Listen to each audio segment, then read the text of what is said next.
yo no creo que sea una buena interpretación correcta del Corán. No, es que el Corán no dice eso. Bueno, pero yo no, Es que eso el Corán no lo yo dice. que no soy experto del Corán, digo que no acepto que esto pueda ser una ortodoxa interpretación. Pero, por favor, Sí, por favor. sí, pero el Sí, ayatolá... entonces es que yo Perdóname un pienso momento, que el yo Islam termino, es poco y mira, mal yo termino conocido si en me España. dispensas un segundo. Sí, sí, sí. El ayatolá entiende que está interpretando la pura doctrina del Corán, Bueno. condenando a este hombre. Yo no digo que ahora venga un maestro y diga, pues no es así, de acuerdo. Hay muchos exégetas del Corán que pueden estar en contradicción, como hay muchos exégetas en el cristianismo. Prohíbe taxativamente imponer por la coacción a fe. O Corán prohíbe. Prohíbe. Bueno, pues entonces estamos de acuerdo en que ahora se expresa en las tres grandes religiones, se expresa la tolerancia como un fruto de ellas. Ahora, con las concepciones nuevas y modernas. Claro que a miña intervención, si é que o amigo José María Javier me deixa terminar, cousa que teño moitas dúbidas, cousa que teño moitas Con gran dúbidas. placer. Mira, perdona que termine. Yo he visto en España quemar las Biblias y los Nuevos Testamentos pensando que se hace un servicio a Dios. Lo he visto quemar en España y eso no hace muchos años. Yo he visto quemado vuestro altar en Sevilla, Sí, de la Iglesia San Evangélica, que Basilio. tú lo has visto también y lo has tocado. Sí. Bueno, todo eso no nos sorprende que nos citen el pasado. No, yo no cito el pasado, lo dejo estar. Ha sido fruto de unas circunstancias, de un contexto histórico, bien. Pero lo que estoy pensando es poner los cimientos de una nueva sociedad. España se ha abierto a la libertad, a la democracia, y por lo tanto olvidemos el pasado. Señor Cardona, o señor Albiac quería poñer algún cimento. Quería replicarme yo los sellos, pero... Dime, Gabriel. Yo confieso que como historiador de la filosofía o como historiador del pensamiento hay una serie de tesis que me son imposibles de admitir. Sí. En primer lugar, decir que la tolerancia es un hallazgo del cristianismo me parece, en primer lugar, un abuso histórico, un abuso por vía de anacronismo extraordinario. Realmente la tolerancia es una categoría que se configura entre los siglos XVII y XVIII, exclusivamente, como tal. Utilizarla con anterioridad a ese periodo es puramente anacrónico. Y, en segundo lugar, verdaderamente hablar de, aunque sea por vía metafórica, de una tradición tolerante del cristianismo es tremendamente duro. Yo lo siento, tengo que hablar, pero tengo que hablar como historiador. Perdona un momento, has citado a San Pablo, y San Pablo dice que el fruto del Espíritu es tolerancia, benignidad, bondad, fe. Sí, pero sabe usted perfectamente que San Pablo plantea efectivamente en la carta, en la primera a los Corintios, como efectivamente frente a la razón, frente a la sabiduría griega, lo que caracterizaría el mundo del cristianismo sería precisamente la locura, la nesciencia, la necedad, se utiliza en algún momento el término. Es decir, el delegar completamente cualquier uso racional, y sin uso racional no hay intercambio posible, en lo otro, en aquello que decide por mí, frente a lo cual mi razón no existe. Pero insisto, como historiador yo creo que es inevitable analizar los fenómenos religiosos en su historia. Y mire usted, los fenómenos religiosos en su historia son que, de acuerdo con los datos de Llorente, que a fin de cuentas son los datos sobre la Inquisición más directos y más serios, aquellos que inauguran los trabajos sobre la Inquisición, pues mire usted, la Inquisición en España supone 341.021 víctimas. Sí. Claro, si se pretende mantener que el cristianismo ha supuesto un modelo de tolerancia y que las 341.021 víctimas de la Inquisición son el monumento de esa tolerancia, hombre, pues a algunos se nos hace muy duro admitir eso. Yo diría, por lo demás, que precisamente uno de los grandes padres del pensamiento católico en España en este año, don Marcelino Méndez Pelayo, es el autor de aquella fórmula fantástica según la cual la Inquisición debe ser defendida porque la tolerancia, dice Méndez Pelayo, es el eunuquismo del espíritu. Tú sabes bien, que él utilizó una retórica siendo un espíritu verdaderamente... Puede utilizar la retórica que quiera, pero más allá de la retórica de Méndez Pelayo, hay una práctica. Esa práctica se llama siglos de ejercicio despótico de un poder que ha funcionado mediante el exterminio directo del opositor. Mira, Gabriel, si hablamos de intolerancia, yo te puedo dar a ti situaciones concretas de la historia reciente que son realmente intolerables y que surgen de la confesión religiosa. Y que ninguno de nosotros te va a defender la Inquisición. ¿No? Ahora, una cosa, ese dato es absolutamente falso. Es decir, afortunadamente, la tolerancia hoy en la vida religiosa de España ha llegado a estudiar críticamente las cosas y conviene que esos datos se pongan al día. Esa cifra es absurda, está completamente revisada. Sabes que llevan ya... La cifra de Llorente está revisada, hay 15 tomos. pero en última instancia es el Pero da eje igual, central da sobre el igual que quemar todos los una persona, estudios de la Inquisición funcionan. No, pero que además da igual quemar una persona que quemar 350.000. La cosa es terrorífica siempre. Lo que te quiero decir es que el tema de las cifras de la Inquisición hoy está sometido en España a una revisión crítica absolutamente severa. Y se están publicando ya, van 12 o 15 tomos sobre la Inquisición española. Que eso es cierto y todos lo sabemos. Verdaderamente José María, importante. deixémolo por un momento aí. Sí. Hai un turno pedido por Chaurrego, hai unha intervención pendiente de Jaime, hai unha intervención pendiente de Álvaro que me mira dende outro extremo con ollos de interrogación. Bueno, eu digo, quería falar antes e dicía a ver se podía chegar ao final, que me preocupa moito que nos esteamos perdendo en cuestións históricas. Sucédeme o que dixen hai meses nun artigo na Voz de Galicia e é que o drama de ser católico, que eu me estou atopando sistemáticamente nas cuestións vitais máis cerca dos agnósticos que dos religiosos. É dicir, creo que nos distinguimos por unha incapacidade bastante grande de establecer un diálogo, sin caer en sermóns nin en apologías. É dicir, hoxe o problema que planteou Gabriel, sobre o problema da verdade, como se ve a verdade, o que antes decías ti como moderadora e me preguntabas, tenden a ser exclusivistas ou non exclusivistas as religións, teñen a ser absolutas, e como non relativicemos o concepto de Deus desde a fe, é que imos dados porque o mundo contemporáneo non se escoita. E temos o perigo de estar facendo aquí un sermón moi académico, moi fermoso, pero desde logo a xente hoxe masivamente pasa do fenómeno religioso. Agora ben, se as religións, as 4 que estamos aquí presentes, porque estamos 4, unha non religión, desde logo non nos preocupamos do diálogo coa xente que non cree, nin ten motivos para creer, nin ten razóns para creer válidas, e que non se me diga que a fe non debe de ter motivos e razóns.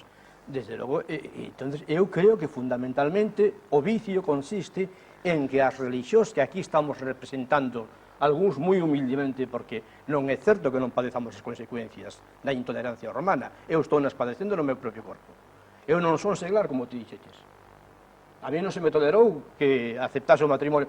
Non me perdono no meu caso porque traeme moi tranquilo, estou cunha conciencia moi limpa. Agora ben, hai un fundamentalismo religioso nas diversas religións que aquí representamos, como vaime negar a vostede que non hai un fundamentalismo islámico. Aí non. Non é o masivo, non é o mayoritario. Non é o mayoritario. Yo quiero decirle que los hombres hablan de fundamentalismo, pero yo quiero decirle que en la época del profeta no existía el fundamentalismo, ni existían los chiitas, ni los sunitas, ni los jarijíes, ni los maliquíes, no existía más que Islam. Pero, algo que viene de la palabra fundamentalismo es estar volviendo sempre. Ahora, los hombres sí, pero vamos a estados completamente agnósticos. ¿Cuántas, en nombre de la revolución, cuántas muertes, cuántos asesinatos, cuántas confiscaciones han habido desde un agnosticismo, desde un ateísmo verdaderamente absoluto y total? Señor Machordón, ¿en nombre de qué revolución? En nombre de la Revolución Francesa, la más cercana a nosotros. ¿Y por qué no pone el ejemplo de la Revolución iraní, que es la que tenemos más a mano? Perdón. Yo ya le he explicado a usted una cosa. El 11 de febrero de 1980 yo estaba en Teherán. Y me llama el embajador de España y me dice, vente a la embajada. ¿Por qué? Porque se acaba de publicar en El País un artículo tuyo titulado Los prisioneros y el Corán. ¿Me comprende? Ahora, yo tengo que la revolución iraní de 1980 era una revolución contra una monarquía desfasada y absoluta con la cual el pueblo, por así decir, en términos cristianos, no comulgaba. Lo que ha pasado después, y en ese año yo precisamente, Bani Sadr, el que estaba de presidente de la República, me dijo, vente, no estés en el hotel, vente conmigo y estarás conmigo en casa. Y yo ya no volví más a Teherán. Y Bani Sadr está ahora en el exilio, en un exilio dorado, pero en el exilio. Pero yo lo que pienso es que aquí lo que tenemos es que hablar de tolerancia y no de intolerancia. La palabra intolerancia nos ha llevado toda la noche y estamos haciéndole la publicidad a Salman Rushdie, que por un libro que es de muy poca categoría, permíteme como lector, le han pagado $900.000, cuando del premio Booker no vendió más que 3.000 ejemplares de Los hijos de la medianoche. Nosotros estamos haciéndole ahora... Don Álvaro, por la cabeza de un autor tan poco cotizable literariamente, da mucho dinero la ayatolá. No, que le pagaron por la edición inglesa de Versículos satánicos. Salman Rushdie ha cobrado $900.000. Sin duda. Es una alta rentabilidad por estar condenado a muerte. Verdaderamente es un precio a la altura de la cabeza. No, es un precio a la altura de la cabeza. Yo estoy de acuerdo contigo 100%. A mí esto parece secundario todo Sí, a mí esto. también. A mí me parece Claro, secundario. yo creo que la experiencia histórica es bastante elocuente para llegar a entender que allí donde cualquier confesión se ha unido al poder civil, ha habido frutos de intolerancia, automáticamente. Y esto es, por ejemplo, el caso de Toledo en España, en la convivencia de judíos, musulmanes y católicos, de cristianos. Era una convivencia pues ideal, magnífica, hasta que una confesión hizo una unión con el poder civil, con el Estado, ese maridaje que nunca debe darse y que ha durado siglos y que ha dado como fruto la intolerancia, la persecución y la opresión. No, mire, ahí hay que hablar con rigor y hay que reconocer una cosa. Es así. El único periodo en el que la España de las tres religiones ha funcionado de un modo armónico ha sido precisamente durante el periodo en que ha sido el poder musulmán el que ha sido hegemónico en España. El ascenso al lugar hegemónico del cristianismo en España se ha caracterizado siempre, desde el primer momento, por un antisemitismo irracional y directamente brutal, Bueno, que por supuesto culminará en el 92 y que naturalmente producirá, en mi opinión, una de las tragedias culturales y económicas más grandes de la historia de España. No es justo.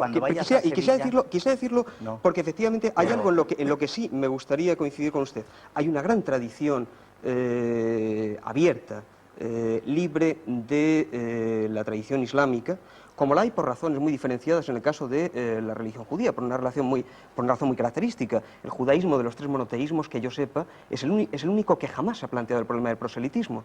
El pueblo elegido no tiene que convencer a nadie, porque precisamente una de las características del mesianismo judío es precisamente que el retorno de las tribus de Israel se produzca intacto, sin mezcla con los otros pueblos. Pero espérate, Por favor, acabo. Quiero decir con ello que de los tres monoteísmos, el monoteísmo judaico muy difícilmente puede plantearse el problema de la imposición por la sencilla razón de que teológicamente no puede expandirse a través del proselitismo. Claro. La tradición islámica ha tenido un largo periodo de tolerancia que en estos momentos, desgraciadamente, el chiismo jomeinista está destrozando materialmente. Yo diría que, desgraciadamente, la historia del cristianismo no puede ofrecernos nada parecido. La historia del cristianismo tiene periodos absolutamente refulgentes y te diría yo que históricamente esa convivencia de las tres religiones fue posible no solo por la actitud musulmana, sino también por la actitud cristiana y por la actitud judía, por supuesto. Pero si vas... Ahora, estamos siempre en los problemas de historia. Mira... Sí, exactamente. Claro, estamos en la historia. Si vas a Sevilla, no dejes que te enseñen la lápida del sepulcro de Fernando III el Santo. Conquistó Sevilla, pero era un hombre absolutamente tolerante.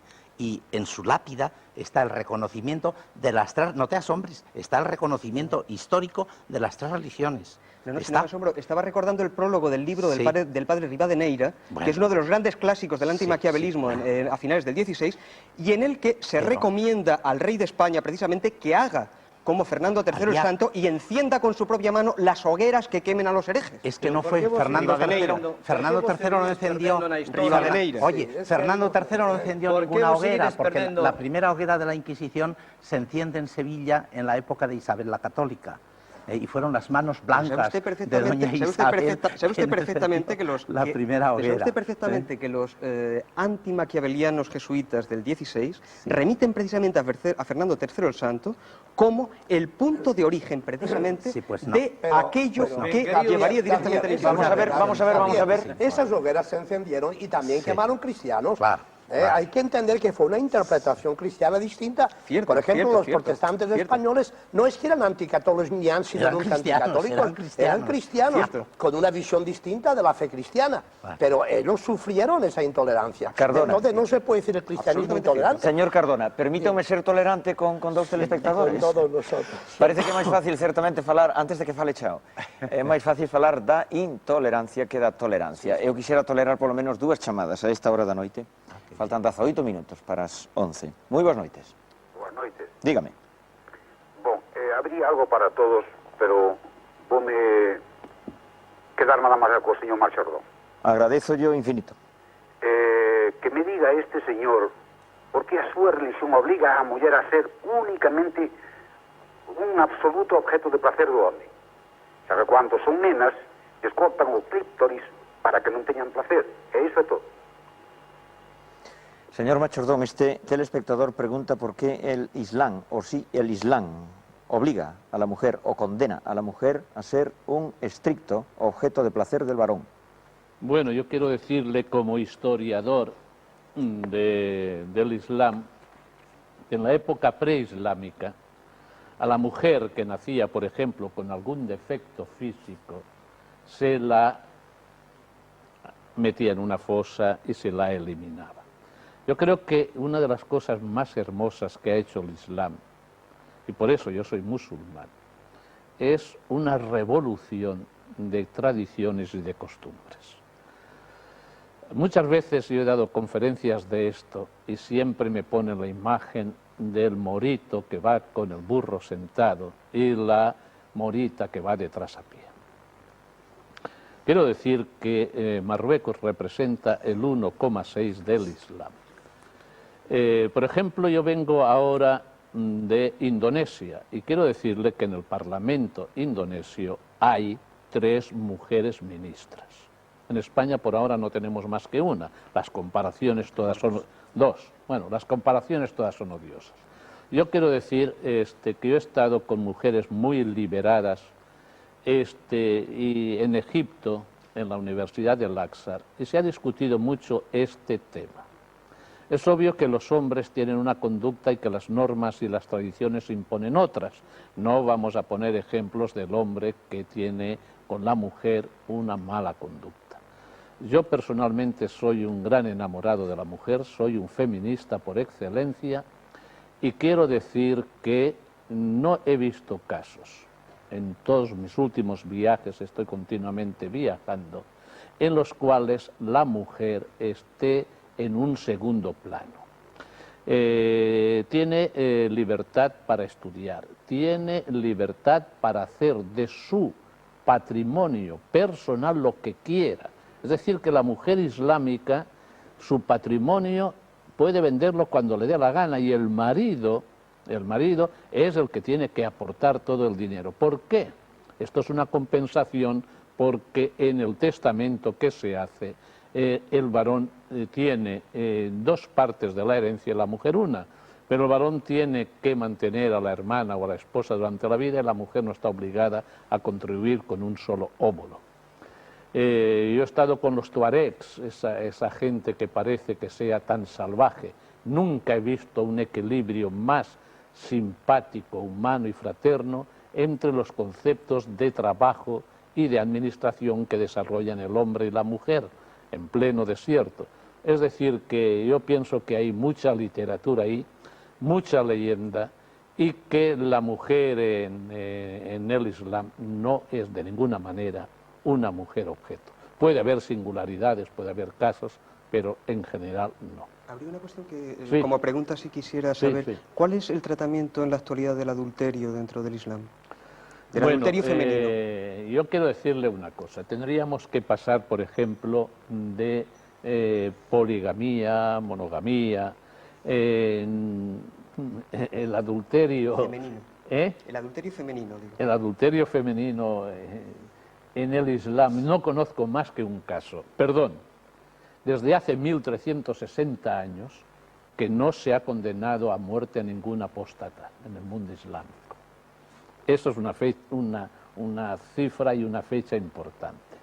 No conozco más que un solo caso en la Arabia Saudita una persona de la familia de la realeza de la Arabia Saudita que fue castigada por adulterio. No conozco ningún otro caso. Unha chamada máis. ¿Qué condena tuvo? Que condena La condena, me parece que la apalearon, le dieron 100 latigazos. Hasta la muerte, ¿no? No lo sé. Sé que le dieron por lo menos 100 latigazos, pero es el único dato histórico que conozco. Non está mal, 100 latigazos. Unha chamada máis, permítanme, polo menos a Pero oye, segunda. no está mal, entre 1000 millones una persona. Ah, pero había que ver si había otras que no están escritas en la historia. Hombre, no digamos la mujer española que va Por a eso, los juzgados por eso, a hablar de violación Por eso y digo se que- mueren de risa. Vamos a ser un poco justos eso te y digo. equitativos. Señor Don Álvaro, se o Sí. decía polos 100 latigazos, pola dimensión da cousa. Unha chamada máis decía, boas noites. Buenas noches. Dígame, señor. Bueno, yo solamente me gustaría hacer 3 preguntas. Diga. Sobre... O sea, después ustedes se la pasan, ¿no? Quiero decir que hubo grandes personas que creían en Dios y cometieron grandes atrocidades. En cambio, hubo otras personas que no creían y hicieron mucho bien a la humanidad. Ustedes saben de personas como Einstein y otras personas que eran ateas, o Freud, que no creían en Dios. Otra de las preguntas es que las religiones no han servido más que para dividir al hombre. Pues se está viendo en Europa, en Irlanda, entre mismos cristianos se están matando, y eso es terrible. Y entre los musulmanes también. Y la última es sobre, me gustaría hacerle una pregunta al señor. Parece que entendía al que representa a los musulmanes que era gallego y se hizo musulmán. No sé, parece que entendía así, no sé si es así o no. Gracias, gracias. No, ¿Entiende? no, quer decir que él tuvo durante uns anos... No sé si era gallego y se hizo musulmán y ahora no le gusta, porque hasta el apellido parece que era musulmán. No, gracias. El, o señor Machordón, según explicou, o que ocurriu foi que tuvo durante un período largo 20 contactos años en Sudamérica. contactos coa comunidade galega. Exactamente, y allí nos llaman a todos gallegos. Exactamente. Y entonces, Quería aclarar al que nos está preguntando que Schweitzer no fue ateo, no era ateo, era un cristiano. Perfectamente. Ya Einstein. El puxo varios... Einstein, Schweitzer. Perdón, puxo varios exemplos, señor o representante da comunidade hebrea. Querería usted contestar a estas interrogantes que se formulaba este telespectador? Decía, houbo grandes creentes, é dicir, homes de fe, que fixeron grandes daños. Houbo ateos que serviron á humanidade. E decía máis, a religión é un factor poderoso de división, de enfrentamento, de guerra, de morte. Decía él reflexionando. ¿Querería usted contestarle? Yo le quiero aclarar que Einstein no era ateo, sino que era judío, era creyente, judío creyente, pero coincido con la apreciación que hubo religiosos que hicieron grandes daños a la humanidad, como que hubo ateos también que beneficiaron grandemente a la humanidad, o sea, la bondad o la maldad o la posibilidad de hacer el bien o el mal no pasa por la persona religiosa o por la persona atea, simplemente creo eso, ¿no? O sea, dentro del judaísmo existe la concepción de la responsabilidad del hombre por sobre todo, la responsabilidad del hombre respecto a los otros hombres y respecto a Dios. Cuando es el día del perdón judío, en ese día el hombre puede expresar su confesión en cuanto a los equívocos, en cuanto a los errores producidos respecto a Dios y pedirle perdón a Dios. Pero es harina de otro costal el tema de la responsabilidad de él frente a los errores o a los equívocos que tuvo con respecto a sus semejantes, a quien debe pedirles perdón en forma particular y debe ser perdonado por ellos. Y ahí juega el elemento de la responsabilidad personal e individual, no institucional, porque no existe una institución centralizadora como el Vaticano respecto a los católicos. Señor Chao, Chao veo insistindo durante toda a noite na necesidade de non sei como transformar o discurso, porque dice el que senón non escoitará ou non seguirá a xente os discursos ou o plantexamento religioso en líneas Non vou xerais. ser nada original, non vou ser nada original, porque vou dicir o mesmo. Non me interesa perderme en ilustracións históricas. que tamén leí a historia. Interésame saber se hoxe a igrexa na que eu estou metido é tolerante ou non é tolerante. Non estou de acordo, a pesar do moito que admiro ao señor Cardona, que a igrexa sexa solamente, ou as igrexas, ou as confesións, sexa solamente intolerantes cando teñen o brazo civil ao seu favor, o poder secular, o brazo secular.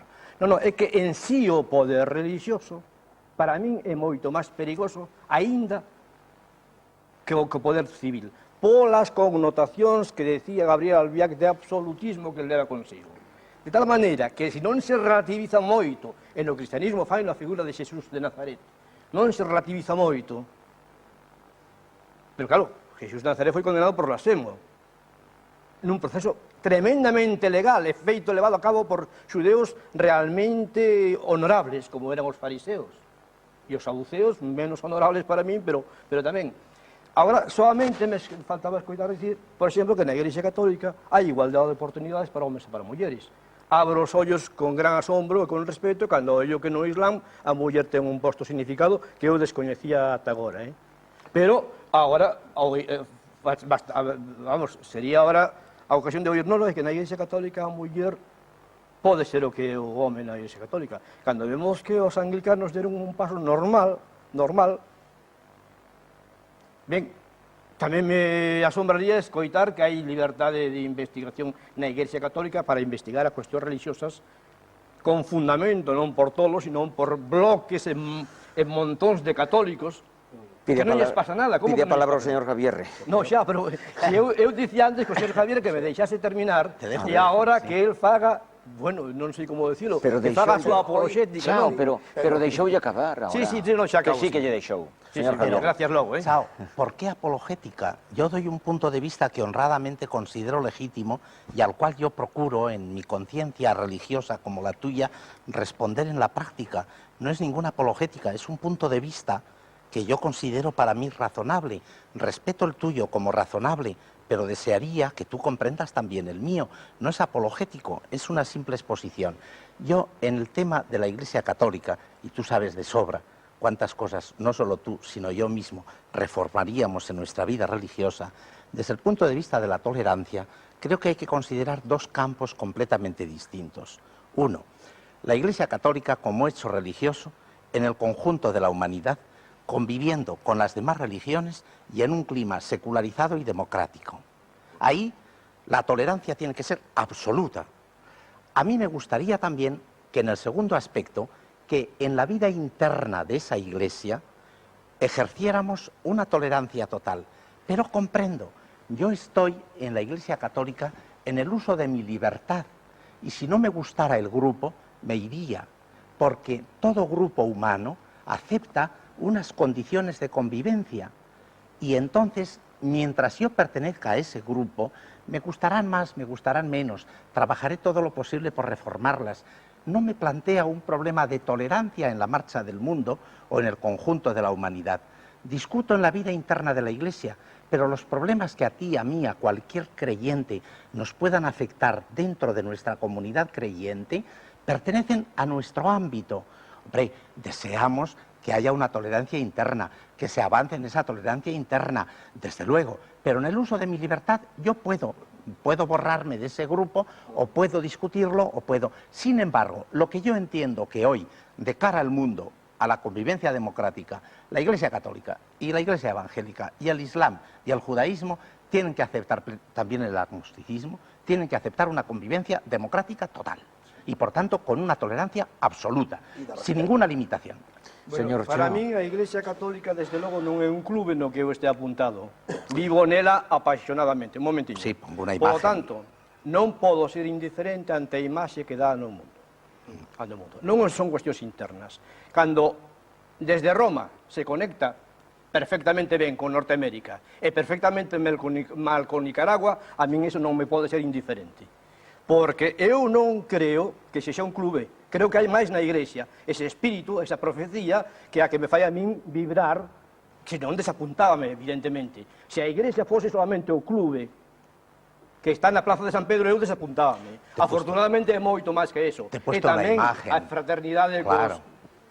te he puesto unha imagen. No, pero unha imaxe é unha imaxe que vale máis que 1000 palabras. Mira, porque chao, vostede veu a decir o seguinte, tenemos si sempre un estás sistema. desconforme na Iglesia Católica, pero, no, estou conforme. Tenemos siempre pero una moito réplica. máis, evidentemente. En el seno de la Iglesia Católica tenemos, y de la Iglesia Evangélica y de cualquier iglesia, tenemos siempre una réplica, que es San Francisco de Asís. Como ejemplo Non volvamos á historia. Temos un feito hoxe en España evidentísimo, e é que inmediatamente se vai a provocar o voto católico.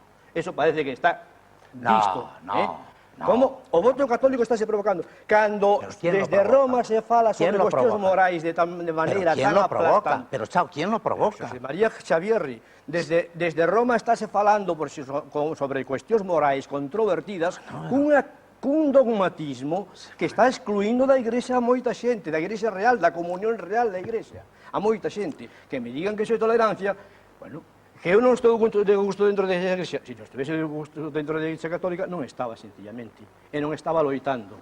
O mellor estaba pois, ben sentado e cómodamente sentado e con menos disgustos. Pero, cuidado, hai detrás de min tamén un pobo irmán que quere unha palabra de min tamén, que sabe que eu non estou aquí para defender unha situación persoal miña, nin para protestar por protestar, sino sencillamente porque están descontentos pola falta de tolerancia interna. Los políticos españoles... Creo que tamén nos outros grupos hai intolerancias, e desde logo non sería eu o que botase a primeira pedra sobre a Igrexa Católica, pero teño que facelo, non vou insultar ás outras iglesias, por suposto, nin a miña. Chao, los católicos españoles que han aceptado el concilio, los que han aceptado seriamente el concilio, reconocido en los equipos políticos de derecha, de centro y de izquierda, los católicos conscientes en España hoy, de verdad, dan la impresión de ser los demócratas más consecuentes y más totales. Permítanme unha comunicación nada máis, pode ser a última comunicación telefónica da noite, mal como vamos de tempo, a punto de despedida. Boas noites. Boas. Dígame. Mire, eu queríalle facer 3 preguntas moi rápidas. A primeira para o historiador Gabriel Albiac. Non pensa que o problema xeral é o fanatismo ou ben a falla de flexibilidade, que é o factor fundamental do problema, porque é un factor común para a Inquisición, o hitlerismo, os kamikazes, etc. A segunda para o representante da comunidade hebrea. Cando un pobo síntese divino ou simplemente superior, conduce a extremismos nacionalismos. E este é un problema que foi nazi nun momento, e hoxe tamén é un problema israelí. Tamén o temos ben perto de nós, co problema do pobo vasco, que inda que en xeral non se sinta partidario do terrorismo, é certo que síntese bastante superior, polo menos eu penso isto pola xente con que convivín. E o terceiro problema, a terceira pregunta é para o crego, don Xosé María Xavierre. Si non pensa vostede que a manifestación dos bispos italianos sobre da minifalda é o mesmo que voltar o velo, o vello velo cristiano que facía falta para as mulleres para entrar nas igrexas, ou ben sendo o mismo co velo xeominista ou coránico, e que en definitiva ven sendo que a muller ten que estar tapada para que non provoque ao home. Gracias, amigo. Señor Albiac, voulle pedir toda a brevedade do mundo. Decía que si o primeiro problema era o fanatismo. Es el fanatismo. Mi respuesta es, hay que ir más al fondo. El problema no es el fanatismo, el problema es el monoteísmo. Es decir, cualquier modelo monoteísta implica necesariamente la delegación en un principio absoluto, y ese principio absoluto tiene carácter incuestionable.